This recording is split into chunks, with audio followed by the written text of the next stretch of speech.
At least they've got everyone's undivided attention at this point. All right, so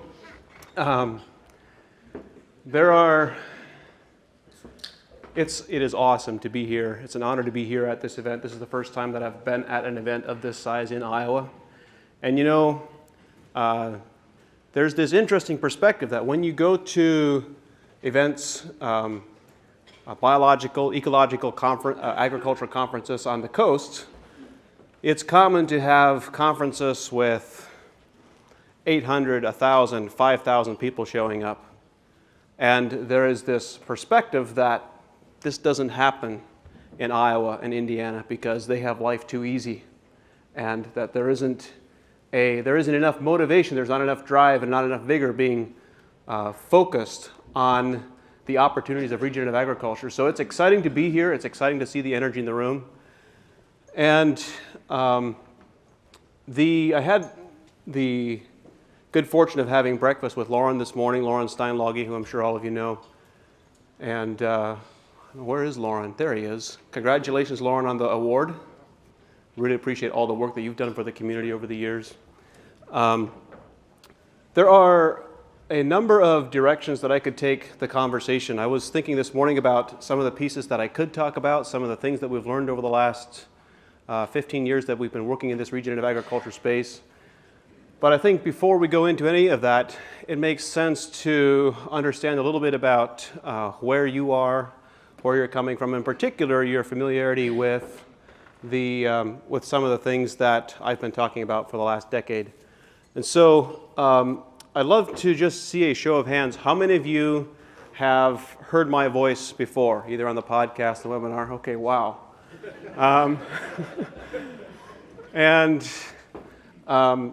How many of you are familiar specifically with the piece that I've talked about around plant immunity and the plant health pyramid? How many of you are familiar with the plant health pyramid? Okay, about a third or so, maybe a little bit over a third.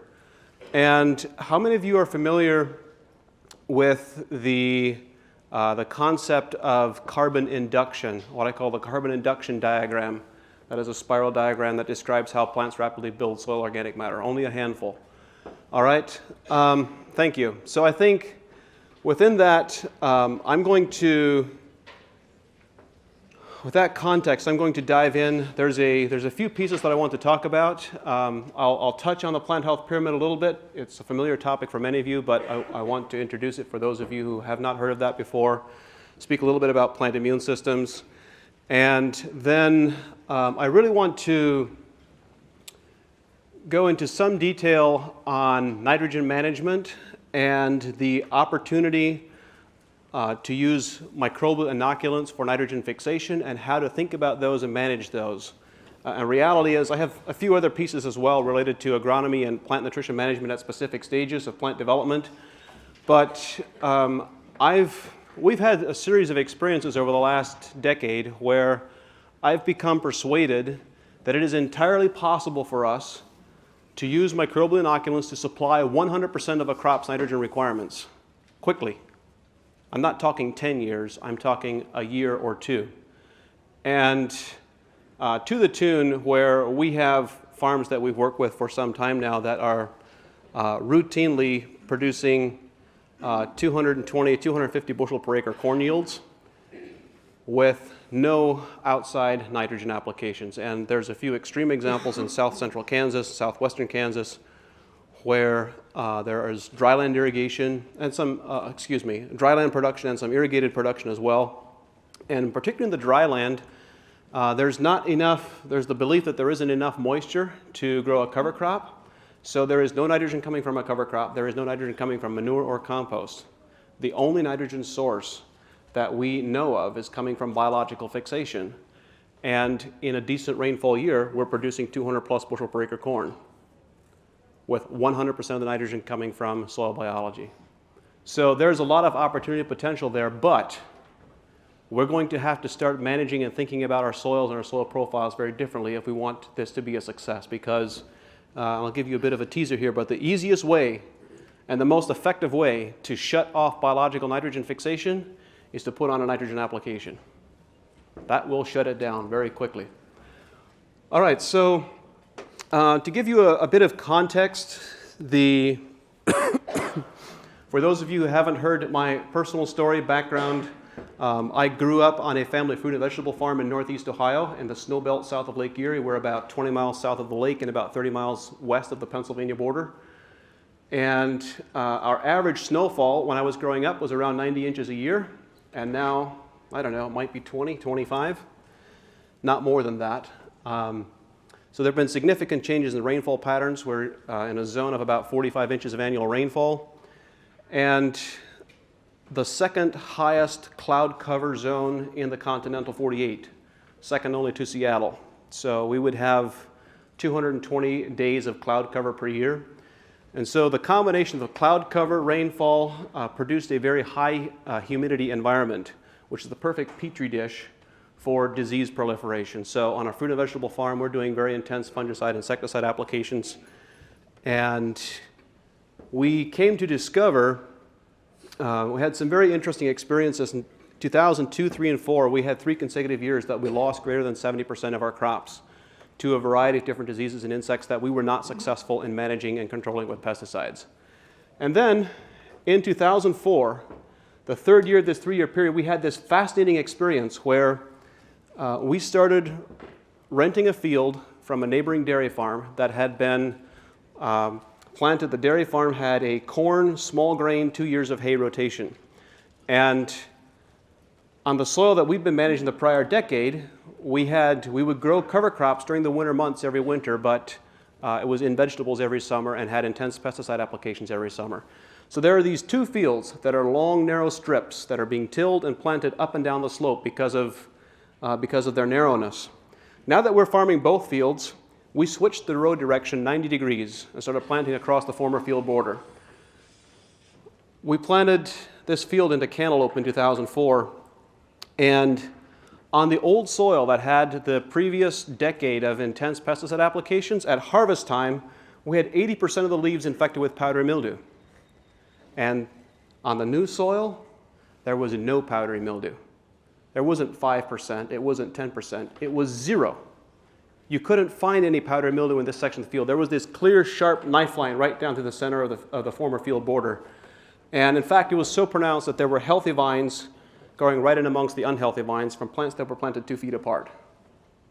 You want to talk about a light bulb moment? That was one. And I wanted to learn and to really understand what are the differences between these 2 plants. What allows the one plant to be resistant to powdery mildew when the next plant 2 feet away is susceptible?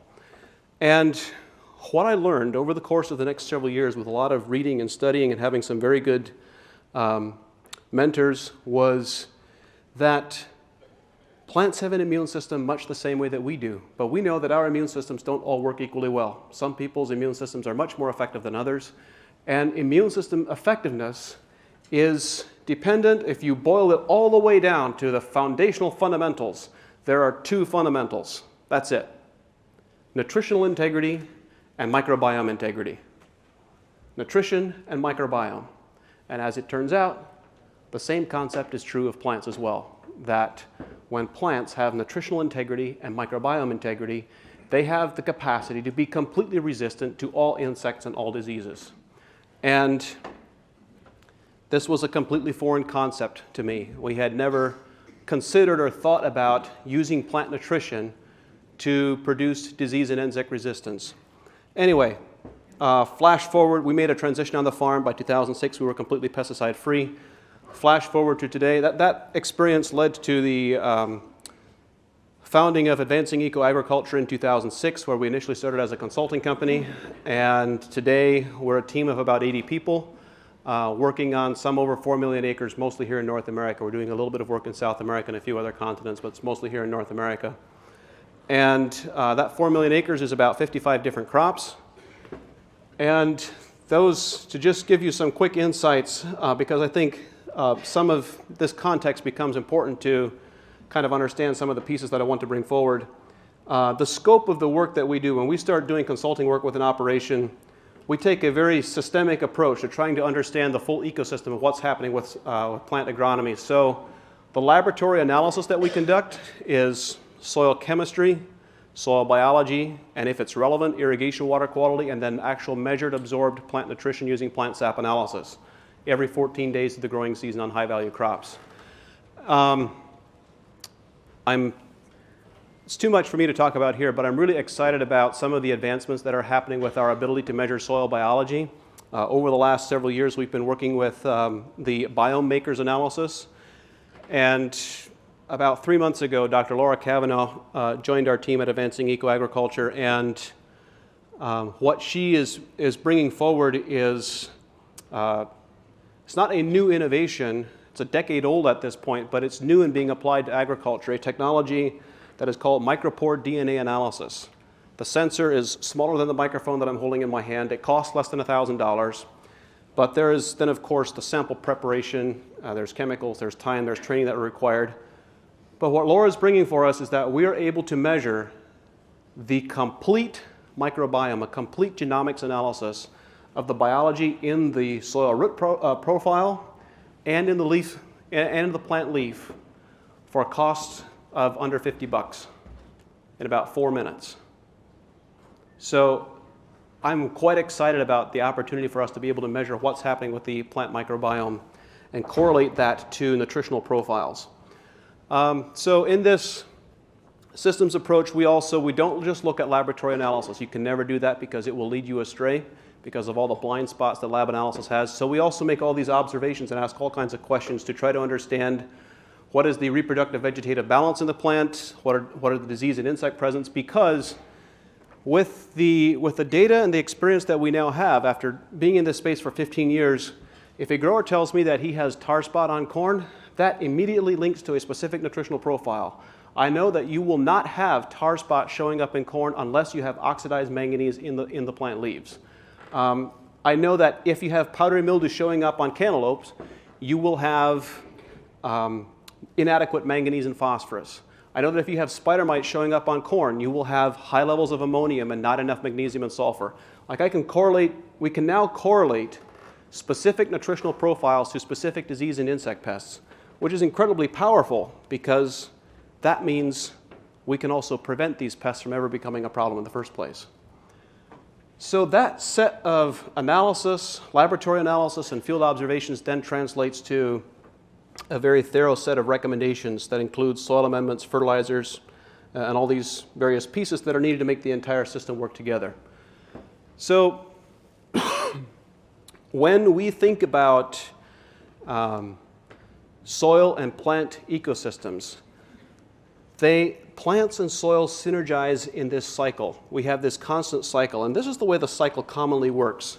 Step one, we have inadequate photosynthesis, decreased photosynthetic volume. And it came as a surprise to me years ago to learn that the plants that we see out in the field, what we perceive as common, what we perceive as being normal, is crops that are photosynthesizing somewhere in the neighborhood of about 15 to 20% of their inherent photosynthetic capacity. 15 to 20%.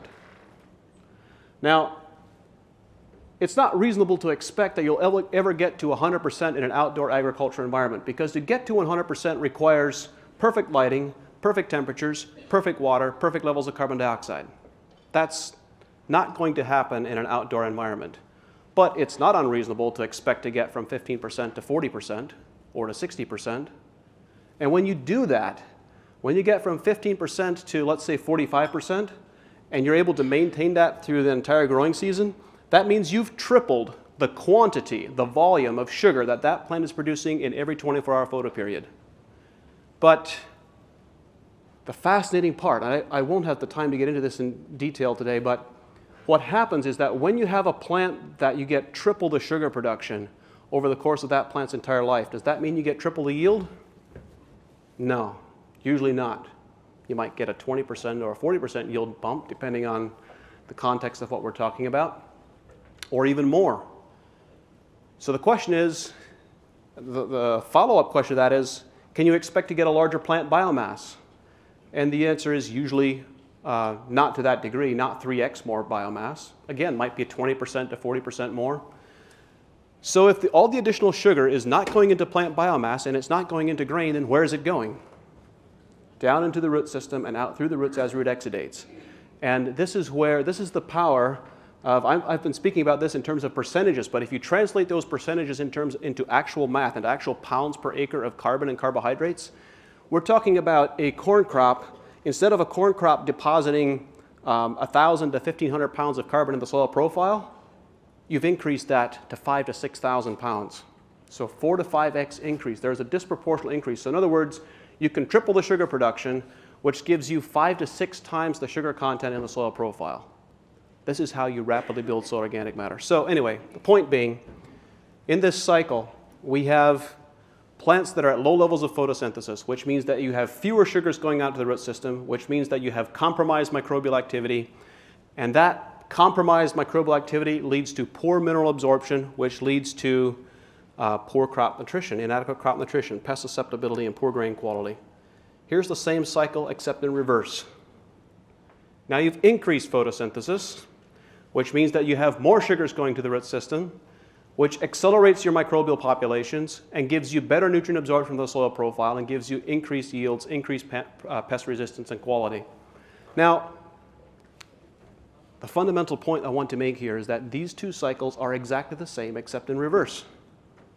One of them is a degrading degenerative cycle and one of them is a constantly improving regenerating cycle. And the only difference between these two, that the deciding factor that determines which direction your soils and your crops are progressing is you, as the farm manager. You make the decisions and you make the choices that determine which direction this cycle is flowing overall. So I'll touch just briefly on managing crop immune systems and this concept of the plant health pyramid. I developed this diagram back in 2011. By this point, we had worked with farms in quite a broad array of different environments and ecological contexts, working with lots of different crops. And we observed this very consistent pattern where crops became resistant to different types of diseases and different types of insects based on what was happening within plant physiology. There's a tremendous, I've made this chart very simple on the slide, but I could talk about this diagram for 4 hours.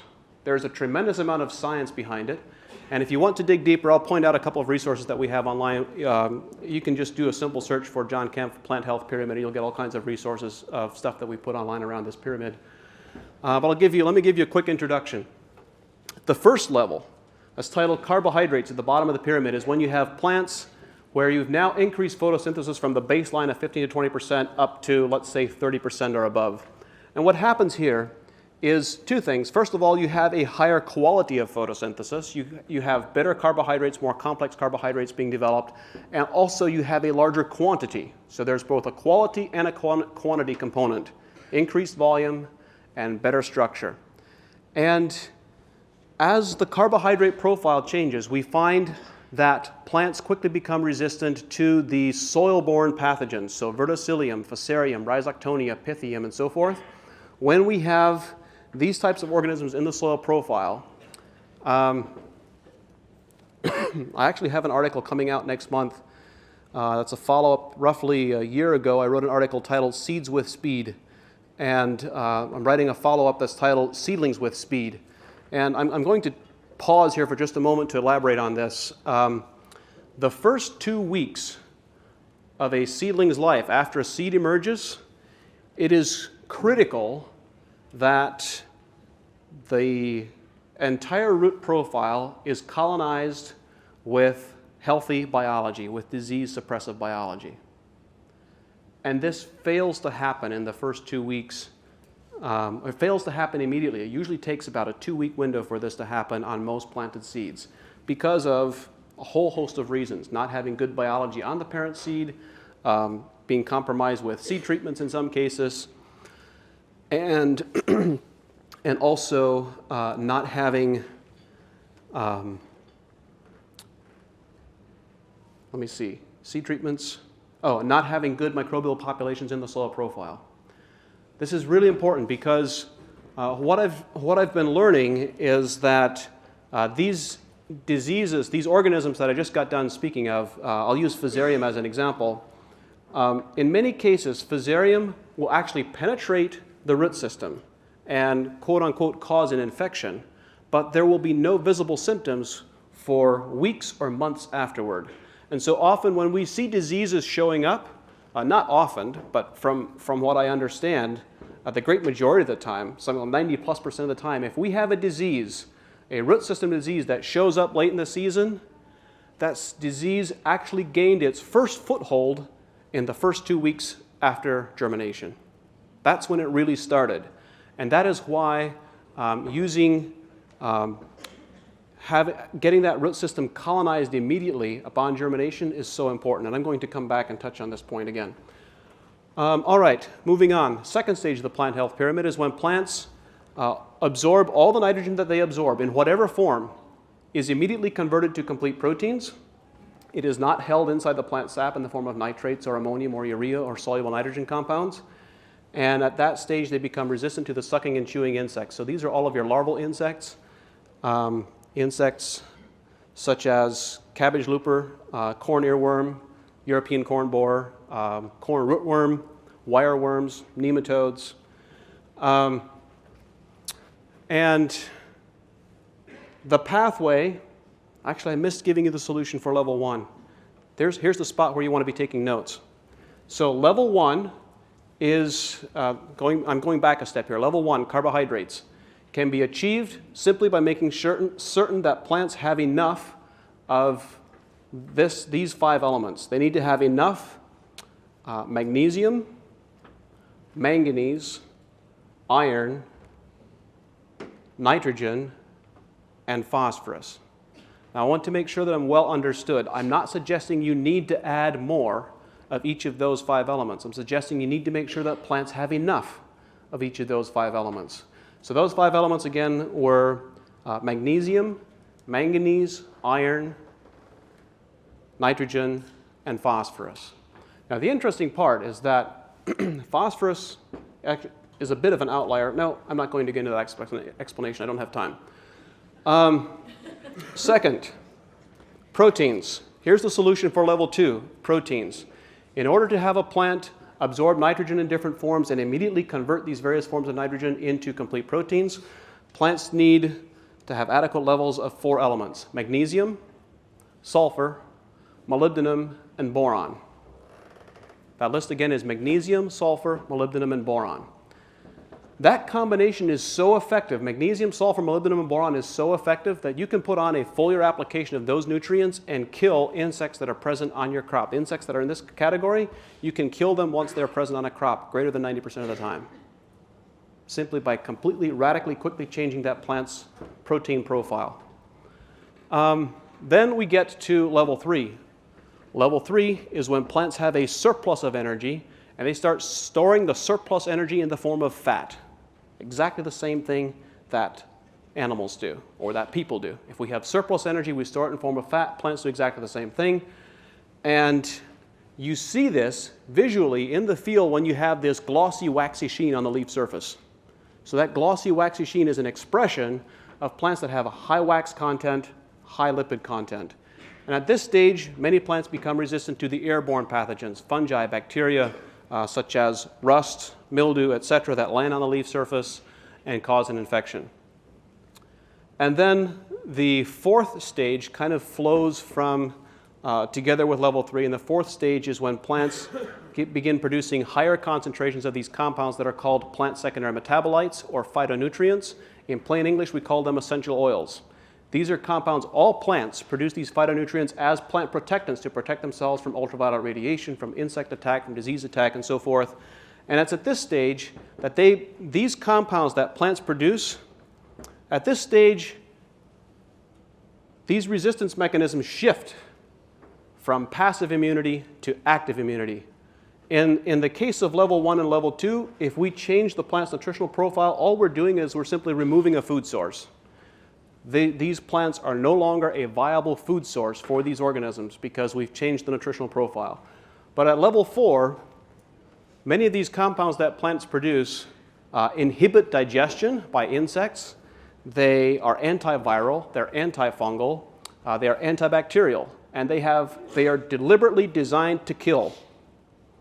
Plants produce these compounds as bioweapons. They are there to kill pathogens.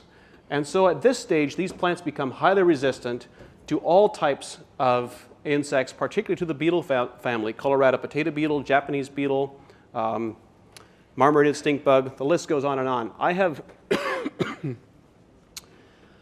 have yet to observe a crop that was at this level of health that was not completely resistant to all insects. And I even have this incredible story from a farmer who's been listening to our work and paying close attention. He's been working with his crops in Africa. This is northern Africa. And send us photos of cereal grains, fields of cereal grains, where the surrounding area, for as far as the camera could see, was completely decimated with locust invasion. And his fields were completely green and untouched. That's pretty incredible. If we can do that, I don't think there's anything that these plants can't be resistant to. So, at any rate, I want to give you a couple of quick specific examples and scenarios of how we've used this in the past. This was an organic farm in central Pennsylvania. This was in the early days when we were just starting out learning about this process. This particular, I don't know how well you can see it on the screens, but this is 6 rows corn, 6 rows soybeans alternated. And this field had just gone through the organic certification process. They called us, they planted it for the first time organically. They called us after the seeds, when they were about the V4, V5 stage, and we're very concerned about corn rootworm and wireworm damage that was starting to show up. And I was very clear with them that I had an idea that could possibly work, but I had no experience with it on this crop and in this scenario, and I was uncertain whether it would be effective. And I gave them a recommendation for a foliar application. We put on a combination of 3 products.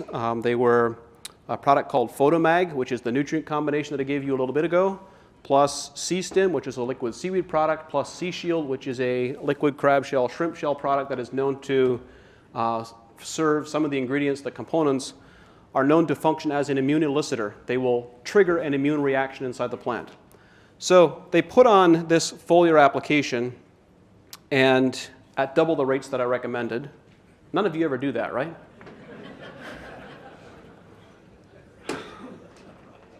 And in 24 hours, they were doing very intensive scouting, digging through the soil, checking for the worms, checking for the larvae. And 24 hours after the application, the wireworm and the corn rootworm larvae both were completely dead. Now, I want you to think about this. We put on a foliar application of nutrients to the plant leaf surface. It never made it down. We didn't apply it to the roots. But by putting on this foliar application, we were able to change the plant's chemistry and biochemistry profile in such a way that that plant was no longer a food source for those worms, and as they continued feeding on it, it killed them. That's what can happen. That's what does happen. You know, the funny part is that we have an incredible team of people at AEA, and we're doing so much innovative work that we forget about where we really are and what we've had the privilege of experiencing that many other people haven't had the privilege of experiencing. This is a routine, matter of course, everyday experience in our consulting work at AEA. This has become an expectation. We're not surprised. We expect this to happen. And when it doesn't happen, we're surprised. And that happens sometimes, but it's very seldom. Here's another example. This was organic corn, Kansas, 2015, irrigated. The farmer had collected some leaf samples and sent them to a laboratory about 10 days before this photo was taken for sap analysis. The sap analysis report came back, and our consultant made a recommendation based on the sap analysis that he should apply this combination of nutrients, which he was in the process of applying with the pivot. So the pivot takes 48 hours to make a complete circle, and the crop scout showed up. As the pivot was starting its path, they'd been injecting for about, I think, 12 hours when the crop scout showed up, so it was about a quarter of the way around the circle. And the crop scout had an absolute freak out. He said, you've got major problems with spider mites, at different areas, all scattered throughout the field. And at this point, the nutrients were already being applied. So the scout came back again 48 hours later. And this photo doesn't really show it very well, but the spider mites were completely dead. Killed the spider mites with an application of nutrients. Not a miticide, not a pesticide, but with an application of nutrients. And that application also ensured that that crop had no corn borer or earworm, and they ended up with harvesting 215 bushel per acre. I don't know if you remember what the 2015 crop was like in this part of Kansas, but it was a significant challenge. This was a huge win for us to achieve those types of yields in those conditions. I'll give you one more example. This is not a pest resistance example, but a yield example. This story fascinated me. This example fascinated me for years. I wanted to really understand what was happening, what's going on with this crop. So this is blue food grade corn, central Indiana, just north of Indianapolis, about an hour. And this was in the 2012 growing season. I think 2012 affected you here in Iowa as well, if I recall correctly. So we had, in this particular region, there was a window of time when if corn seed got planted in the right window, growers were harvesting in the neighborhood of 40 to 60 bushels per acre. And if they did not get planted, this was like about a 3-day window. If they did not get planted in that window, there was nothing there to speak of. On this specific farm, 1st of May through the 16th of July, they had 0.6 of an inch of rain. You can see the blue corn here in the foreground. If you look at the upper right part of the photo, upper right part of the field, you can just see this very narrow strip that is a slightly different shade of green. That's the field that's directly across the road, and this is what that looks like. This was seed corn, by the way. This is the organic field. Take a photo taken from almost the same position as the photo that I showed you a little bit ago. So I think on just prior to May 1st, they had like 1.25 inches of rain that came down really fast. Came down in about 20 minutes or something like that. This is what this field looked like. They had a cover crop of oats in here that they just incorporated, and that 1.25 inches of rain went straight in, and here's what the field across the road looked like. So on this farm, they've been growing this particular cultivar of blue corn for the prior 4 years. It's known to be a lower yielding variety. They've been producing 110 bushels per acre. And in 2012, in the drought, they did 170. Now, how does that work? And kind of the icing on the cake was that not only did they get such a significant yield bump, but they also got an increase in test weight from 56.5 to 59 pounds per bushel, which tells me that these plants were obviously not struggling for nutrients during the grain fill period. So there's so many interconnected pieces here.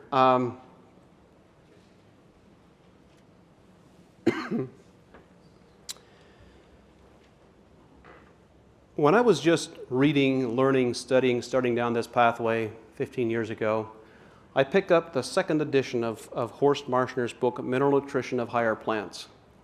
And I'm reading about plant physiology and trying to learn as much as I can. And I come across this one sentence. The one sentence says that when corn is at in its vegetative growth, rapid vegetative growth stage, greater than 70% of the photosynthates produced in each 24-hour photoperiod are transmitted out through the roots as root exudates. And I went like, wait, what? Why would a plant waste 70% of its energy? So this plant is at the rapid vegetative growth stage. This stage begins around V4, V5. Think about how long it takes a corn seed to get to V5. Depending on growing conditions, it can be a matter of a month, 6 weeks. And let's say it takes 4 weeks. In the next 4 weeks, from V4 to VT, tremendous amount of vegetative biomass that gets built very quickly. And yet, during that stage, when it's building all this vegetative biomass, the majority of sugars is not going to the vegetative biomass. It's being sent out through the root system as root exudates. Why would a plant waste that much energy? Well, the answer is it's not wasting the energy at all. What it's actually doing is it is building up an energy reserve in the soil microbial profile. It is building up a microbial population when you think about sugars being transmitted out through the root system, what do sugars contain? Carbon, hydrogen, oxygen. There are no minerals in sugar. There's no copper, no zinc, no manganese, no calcium in sugar. And yet, so we have these sugars moving down into the root system, and then we have all of these soil microorganisms that are consuming this sugar and building their own populations, and these microbes need minerals to form their own cells. So they extract minerals from the soil mineral matrix and incorporate them into their own cells. And then, I'll talk about this in more detail in just a bit, but the beautiful part is that these plants have the ability to access and utilize nutrients and utilize entire bacterial cells as a form of nutrition.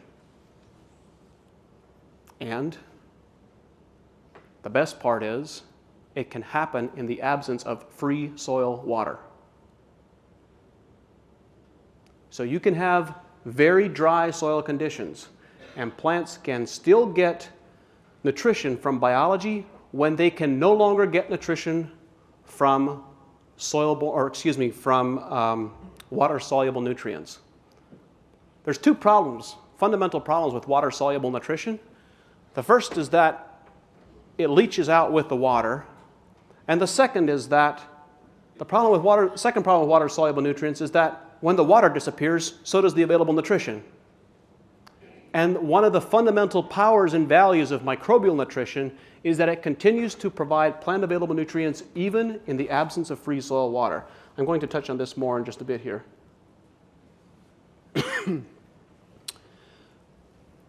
This next piece, carbon induction, I'm having so much fun that I'm not getting through the slides, and I'm not sure how we're doing on time. I missed speaking on the plant health pyramid. I did mention this, but we have, there's a fairly in detail YouTube clip, and we have a more detailed infographic, and I also put an entire course together describing the details of the plant health pyramid that you can find on YouTube and can find online. This is a diagram that I put together to describe how I observe plants building soil organic matter quickly. And I need to tell you the context, the story of how this came about. Roughly, I don't know, let's call it a decade ago, we're working with plastic culture strawberries in coastal California. And I can't begin to describe how dead these soils are. When I say they're dead, many of the soils that the strawberries are being grown on are a dark gray sand, and this sand is so compacted and so hard. They're making 10-inch tall raised beds, covering them with sheets of plastic, planting a double row of strawberries. When the strawberry harvest is done, the plants are mowed, the plastic is lifted and removed, and they'll go through with a series of discs and tillers to knock down the beds, and then they till the soil, level it, till it, in preparation for making the next set of raised beds. On the final tillage pass, I've walked across a number of these fields when they were ready to begin bed shaping again for the following crop, and they will have gone through with heavy tillers, heavy rototillers, and the soil looks like a field of marbles. There are all these small marbles. The soil is cut up into chunks, and they would make awesome slingshot ammunition because they are unbreakable. They're completely unbreakable. So that is what this soil looks like. This is the context. So we're running a trial, replicated trial. We have four rows of 100-foot strips. So we get 100 linear feet in a sheet of plastic and 4 replicates scattered across the field. And so because they're all one part of the continuous drip irrigation system, we can't inject any nutrients through the irrigation system, which is what we would really like to do because that's the best way to feed soil biology. So our only pathway really, we did 2 things. We did a treatment right when the plants were planted. We inoculated with biology right when the plants were planted, and then we went through and put on foliar applications every 7 days through the growing season. Not through the dormant period, but post-dormancy. After harvest, they lifted the plastic, cut off the plants, lifted the plastic, pulled the plastic mulch back, and you could see those 4 test plots from 1,000 yards away because the soil was black instead of gray. That soil had changed color in those test plots in a single growing season. When we measured the soil organic matter. We had, we had gained 1.5 percentage points of organic matter on those test plots compared to the original parent soil. Now, the question is, how do you do that? We didn't apply any compost. We didn't apply, there were no cover crops. The only difference was a microbial inoculation and foliar applications of nutrients. And it was that example combined with the example of the blue corn and other experiences that we had had that started me really thinking about the capacity of plants to sequester carbon based on their level of photosynthetic efficiency. So what is happening with this strawberry crop is that as we were increasing photosynthetic efficiency, we're producing a lot more sugar in each 24-hour photoperiod, sending a much larger volume of sugars out through the root system as root exudates. And so I want to describe this cascade and how it fits into this system a little bit. The first, if you notice the plant health pyramid, level 1, what's the first step? Full capacity photosynthesis. This diagram, what's the first step? Full capacity photosynthesis. It all starts there. And this is one of the pieces that I think in the biological agriculture domain we have missed to some degree is there's this focus on soil biology that we need to inoculate biology, and if we have really effective biology, it's going to fix all of our problems. Well, there's a problem with that from my perspective, and that is that plants are the engines that drive the system. It is really photosynthesis is the only way we have of capturing new energy and bringing new energy into an ecosystem. So we begin with full capacity photosynthesis. That translates to a larger volume of sugars being sent out through the root system as root exudates. That triggers bacterial digestion. And this bacterial digestion process that I described just a minute ago is plants absorbing, microbes absorbing sugars and absorbing minerals from the soil mineral matrix, incorporating them into their own cells. And this process is called mineralization. In a bit, I'm going to speak about how plants absorb these nutrients, how plants absorb entire bacterial cells, and then that translates to this fourth stage that I describe as microbial metabolite nutrition. This is plants getting their nutrition from microbes and not from soluble ions in the soil solution. And I describe it in the online information. I'm going to move quickly here, but the piece that happens at level 3 of the plant health pyramid, I said in order for a plant to get to level 3, they need a surplus of energy. How do they get a surplus of energy? The answer is really simple. They get nutrition from biology and not from soluble nutrients. That's it. That's the bottom line answer. They get nutrition from biology, not from soluble nutrients. You cannot expect to get to level 3 of the plant health pyramid as long as you're applying synthetic nitrogen fertilizers and other types of fertilizers. You have to, or not to a high degree. So what happens when a plant has a surplus of energy? It begins storing the surplus energy in the form of lipids, but it doesn't just store them in the leaf and in the grain. These plants also begin transmitting lipids out through the root system as root exudates. And now really interesting stuff starts to happen. Bacteria can't digest fats. In our culture, historically, we used to preserve meat by processing it and encasing it in fat. Still done to this day in some cultures.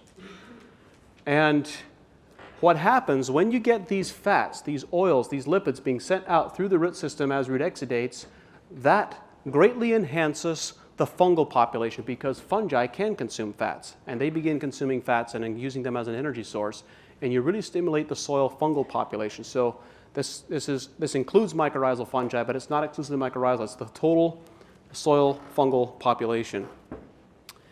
And the fungal digestive process is quite different from bacteria in that I find these fungi fascinating. I learned something. I have to be cautious about not going down earthworm holes here, but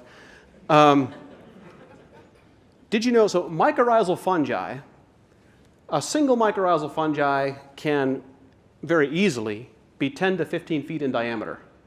So, and that is in a cultivated field, in a tilled field. If they are in perennial ecosystems, as in forests and so forth, the largest known single organism is a fungus in the Pacific Northwest that has a 300-mile diameter. One fungus that has identical DNA 300 miles apart.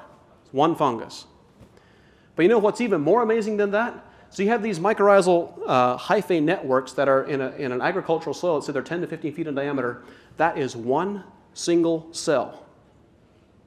That's one cell. I found that to be pretty incredible. And it also explains the mechanisms behind their, I'm sure many of you have seen these video micrographs where there's a video of bacteria streaming through a mycorrhizal fungi hyphae and streaming into root systems. If you haven't seen it, you want to see it. Look it up. So they have this video of mycorrhizal fungi, or of bacteria, traveling through mycorrhizal fungi and directly into the plant root in large volumes fast. Like this is a pipeline. And the only way for a pipeline to work in that manner is if it's only a single cell and not a series of cells where it has to transfer from one cell to the next to the next. And so there's this very rapid pipeline transfer of bacteria. And I'm actually going to elaborate on this point right now since we're talking about mycorrhizal fungi. On clay particles in the soil, we have what is called adsorbed water. And so there's this thin film of water that's about 70 microns thick. And that is what is, the correct terminology is escaping me here. This is not field capacity. At any rate, when you have a soil that is pure clay, which most of us don't, but I'll use this as an illustration. If you were to have a soil that is pure clay, the amount of water that soil holds at field capacity, I'm going to flip that sentence around. So you have field capacity and you have no free soil water. So when you have no free soil water, in other words, there is no available water, the soil physically appears dusty dry and there's no available water for the plant to pick up. At that stage, that water, such a clay soil still contains 70% of the water that it does at field capacity. Dusty, dry clay soil holds 70% of the water as it does at field capacity. Plant roots can't access the water that is held onto the clay colloids. They can't access this thin film of water, but mycorrhizal fungi can. And this is why mycorrhizal fungi can pick up bacteria and provide 100% of a blue corn crop's nutritional requirements to fill a grain crop and to produce a high yield and to produce high test weight in drought conditions, because mycorrhizal fungi can access water and can access nutrients and deliver them to the plant in the absence of free soil water. That's the foundational drivers behind this process. Anyway, coming back to this diagram of fungal digestion, when fungi ingest fats or lipids, they simply digest them over and over and over again until they can't extract any more energy from them. And at the point where they can't extract any more energy, and only at that point, will they release the final waste product back into the soil environment. And at this stage, this is what we call stable humic substances. Now, I connected some dots 7 or 8 years ago that I found quite exhilarating, and that was, I used the phrase that fungi will digest these lipids, these fats, until they can't extract any more energy from them. What do you think determines the cutoff threshold? Where's the threshold beyond which fungi can no longer get energy? The threshold is related to the fat content. Stable humic substances have a 40% lipophilic acid content, plus or minus 2%. So stable humic substances, in simple English, you could say stable humic substances are 40% fat. I want you to think about what I just said. I'm convinced there's a reason the Bible talks about the fat of the land.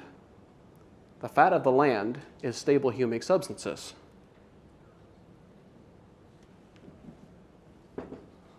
What this means in terms of practical application is that the amount of organic matter that you build in a soil has nothing to do, has zero to do with the quantity of biomass that the crop produces.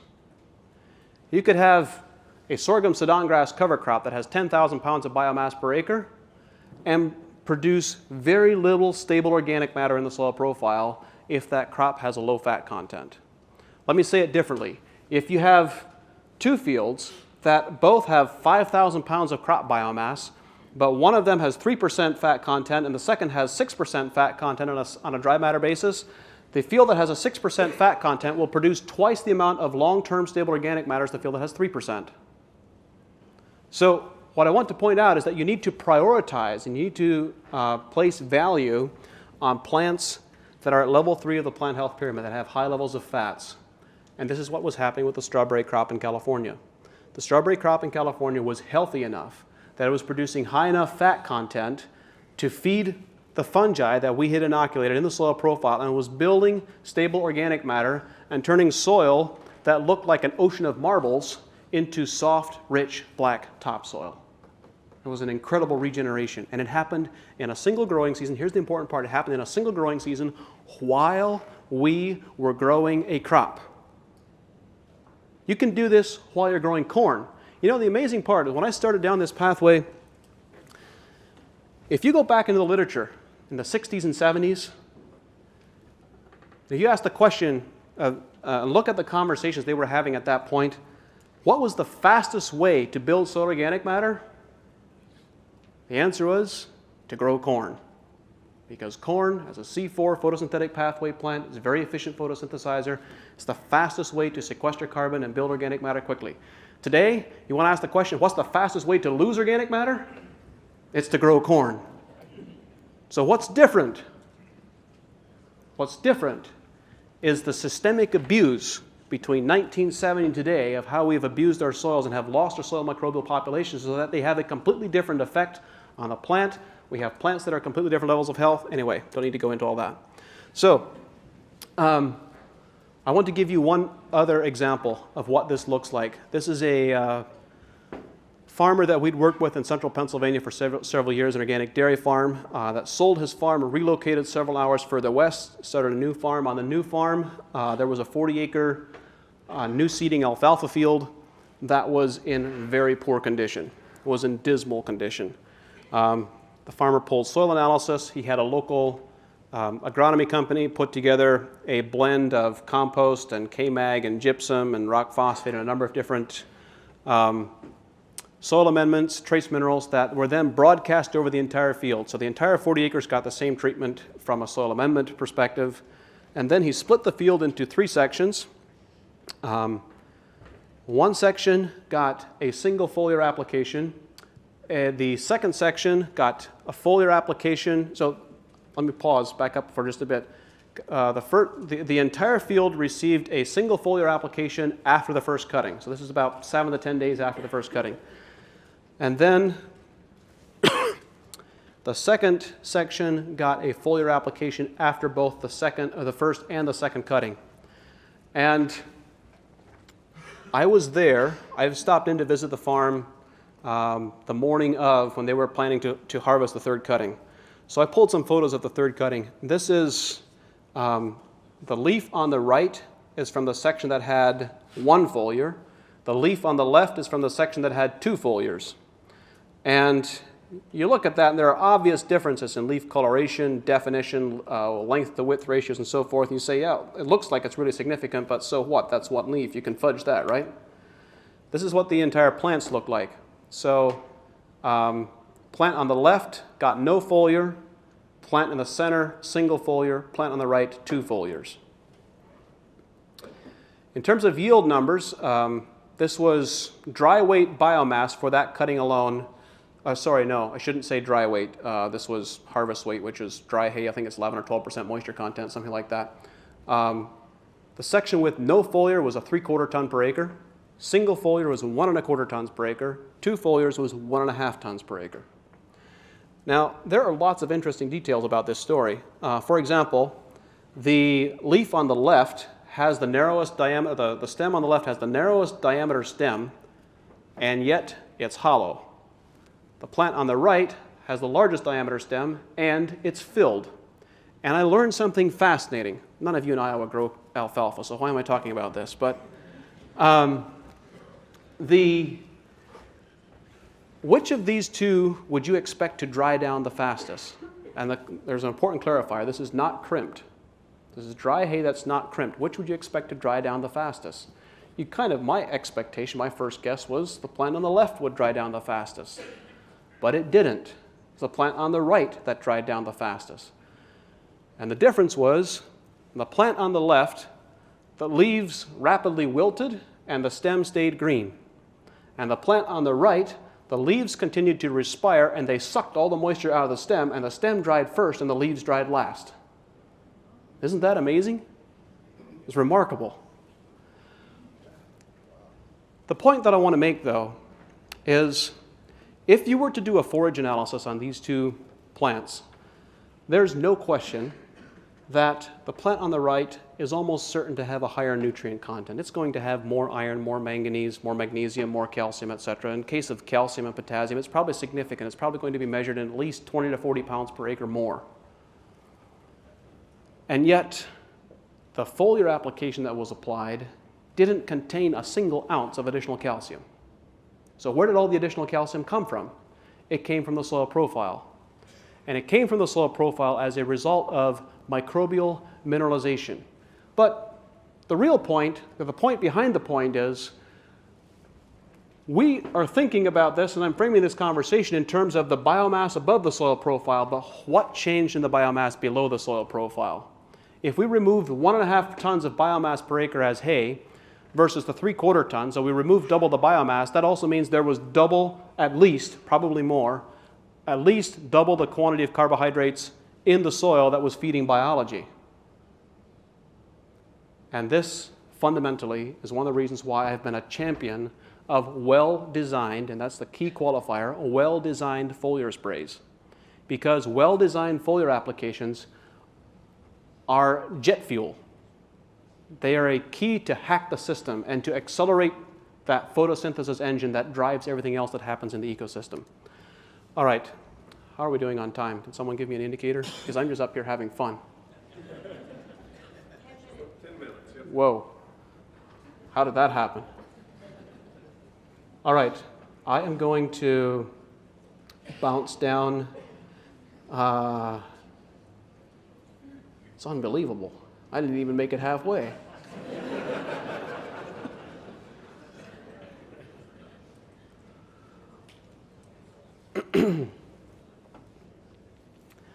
All right, there's a few important pieces left. I'm going to keep going from where I was.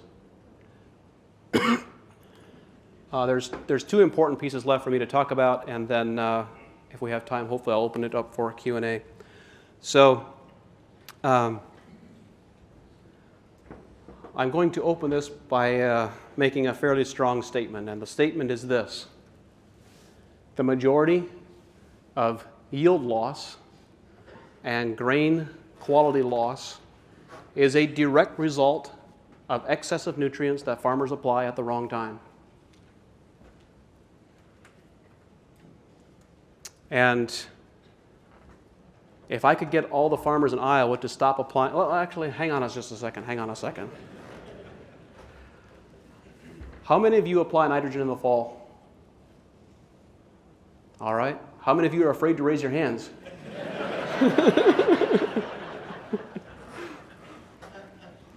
All right, good.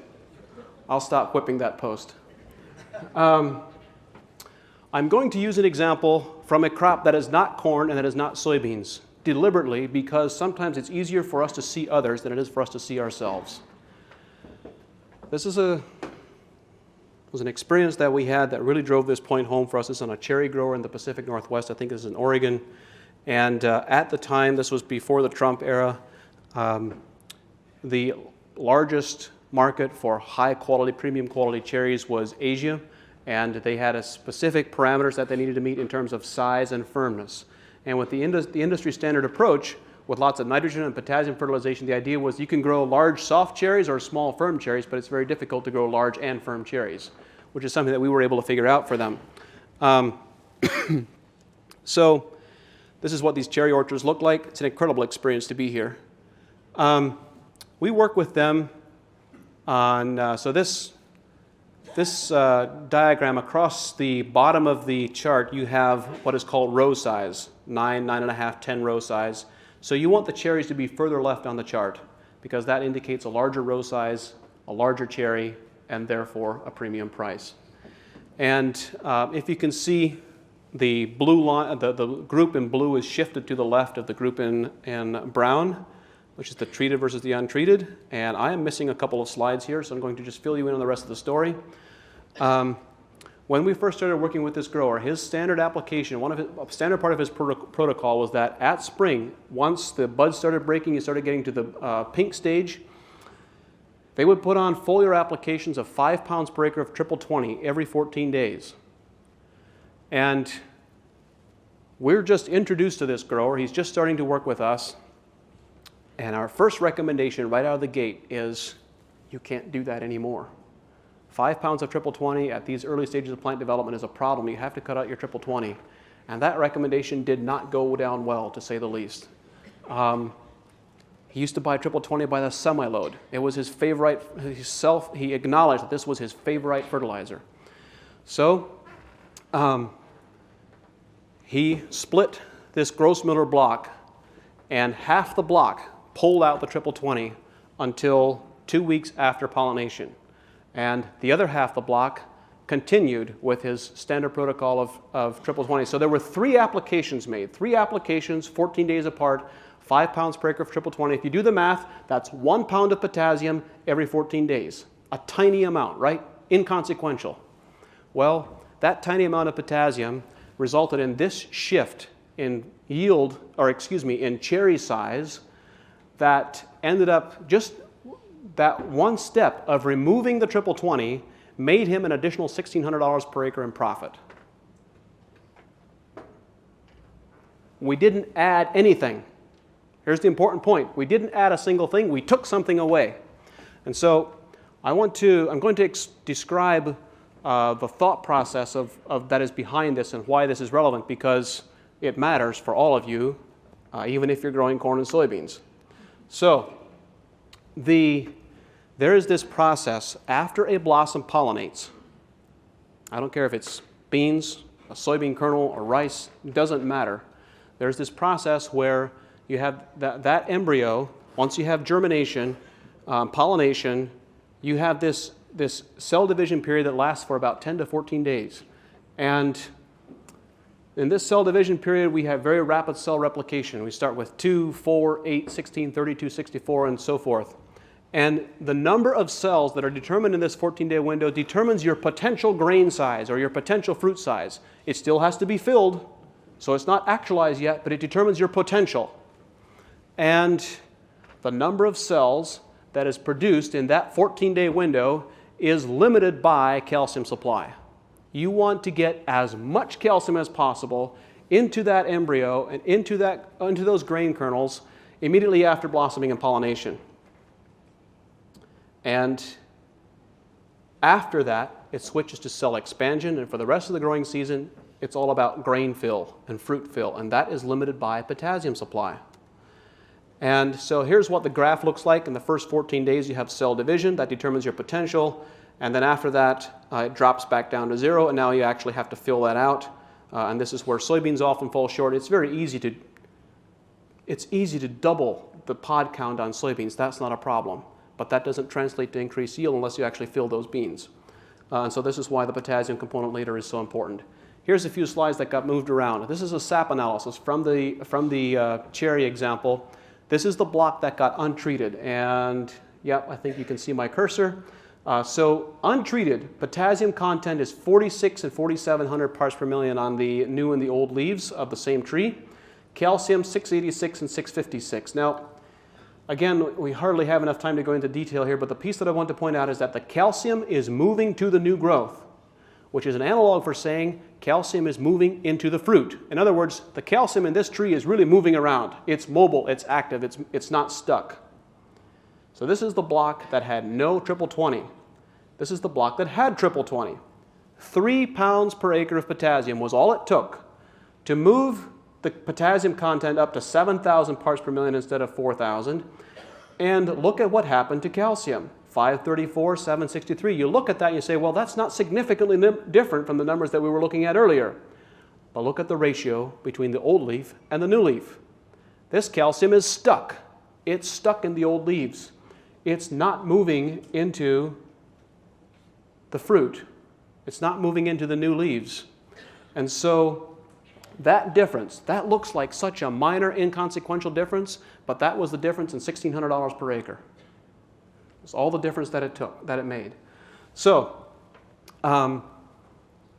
what this means, practical application for you, if you're growing corn and if you're growing soybeans or any other crop where you're actually harvesting the fruit, you do not want the plant to have abundant levels of potassium before the grain fill stage, before the cell expansion stage.